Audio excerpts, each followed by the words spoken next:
नाही. ही अशी आव्हानं तर असणारच आहेत, ती पुढे भविष्यामध्ये येत राहतील. आता मला एक सांगा, या नवीन वक्फ कायद्यामुळे, या सुधारणांमुळे सध्याचं जे वक्फ व्यवस्थापन आहे आणि नियमन आहे, हो सध्या सुरू असलेलं, हो त्यांच्यावरती काय त्याचा परिणाम होईल? कारण आता याच्यामध्ये कायद्यामध्ये बदल झालेला आहे, सुधारणा झालेला आहे, तर तो नेमका परिणाम काय होऊ शकतो त्यांच्यावर? आता याच्यामध्ये 2 महिला आणि 2 गैरमुस्लिम सदस्यही घेता येऊ शकतात. बरं.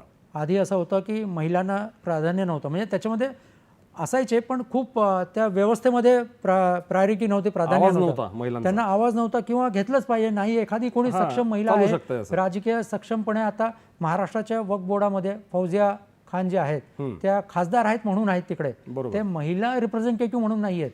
खासदार एक रिप्रेझेंटेटिव्ह असतं तिथे प्रतिनिधी म्हणून, बरोबर. त्यामुळे ते आहेत बरोबर. महाराष्ट्राच्या बोर्डामध्ये.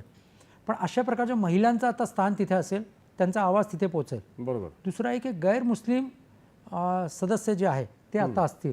बरोबर. आता त्याच्यावरती पण खूप विरोध झाला की गैरमुस्लिम कशाला, आणि त्याच्यावरती सगळं झालेलं आहे. पण भारताच्या ज्या प्रकारची सामाजिक रचना आहे त्याच्यामधला जर एखादा एक्सपर्ट तिथे येऊन तर घ्यायला काहीच हरकत नाही आहे. त्यामुळे अशा प्रकारचा आता ते बदल झालेला आहे. बरं.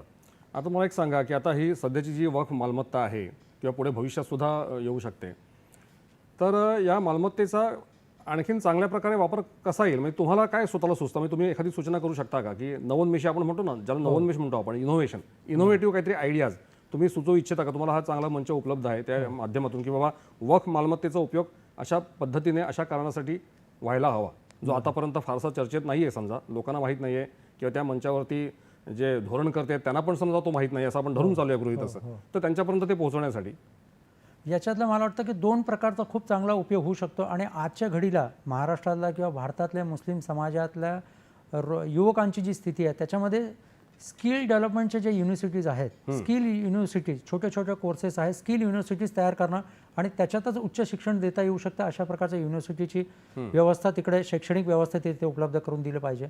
दुसरं आहे आरोग्याच्या दृष्टीने अत्याधुनिक हॉस्पिटल्स तिथे उभी केली पाहिजे, जेणेकरून या जागेचा उपयोग सर्वसामान्य छोट्या गरीब मुस्लिम समाजातल्या सगळ्यांपर्यंत त्याचा फायदा पोहोचेल. आणि केवळ मुस्लिम नाही तर अन्य धर्मियांना पण याचा फायदा पोहोचेल. बरोबर. जागेवरती उभं राहील. कारण असं नाही आहे की हे फक्त वक्फ बोर्ड म्हणजे फक्त मुस्लिमांसाठी आणि मुसलमानांना फायदा पोहोचला पाहिजे, अन्य समाजातलाही त्याचा फायदा पोहोचेल. त्यामुळे मला असं वाटतं की या 2 प्रकारचा खूप मोठ्या प्रमाणावरती त्याचा उपयोग केला पाहिजे. तिसरं आहे की ज्या मदरसे जे वक्फच्या प्रॉपर्टीजवरती आहे त्या मदरस्यांमध्ये अत्याधुनिक शिक्षण, त्यांच्या जे धार्मिक शिक्षण चालू आहे त्या धार्मिक शिक्षणाच्या जोडीने, त्याच कारण ती वक्फची प्रॉपर्टी आहे.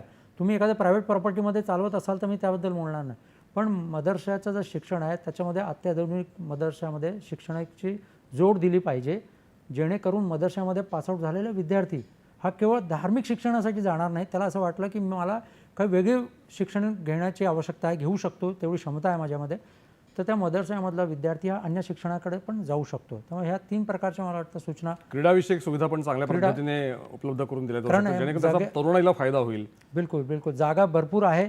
मुस्लिम समाजातला जो युवक आहे तो असा रगट आणि खूप रफ अँड टफ असतो, त्यामुळे स्पोर्ट्समध्ये हा खूप मोठ्या प्रमाणात पुढे येऊ शकतो हा विद्यार्थी. तेव्हा अशा आणि महिलांना सुद्धा संधी मिळू शकते. म्हणजे मुस्लिम समाजातल्या महिलांना सुद्धा क्रीडा क्षेत्रामध्ये चांगल्या पद्धतीने या माध्यमातून संधी मिळू शकते. आता या सगळ्यामध्ये जर स्किल्सच्या गोष्टी आहेत, क्रीडा आहे, हॉस्पिटल आहे, या सगळ्यामध्ये मुस्लिम समाजाला पसमंदा मुस्लिम आहे, महिला आहे, या सगळ्यांना त्याचा फायदा मिळेल. बरोबर. अशा प्रकारचं खूप चांगल्या प्रकारे या आता हे सगळं घडवून आणण्यासाठी 3 घटक सगळ्यात महत्त्वाचे आहेत. म्हणजे एक म्हणजे सरकार, काही बिगर सरकारी संस्था आणि प्रत्यक्ष जे करते धरते आहेत करणारे, ते म्हणजे वक्फचं बोर्ड किंवा वक्फचं व्यवस्थापन.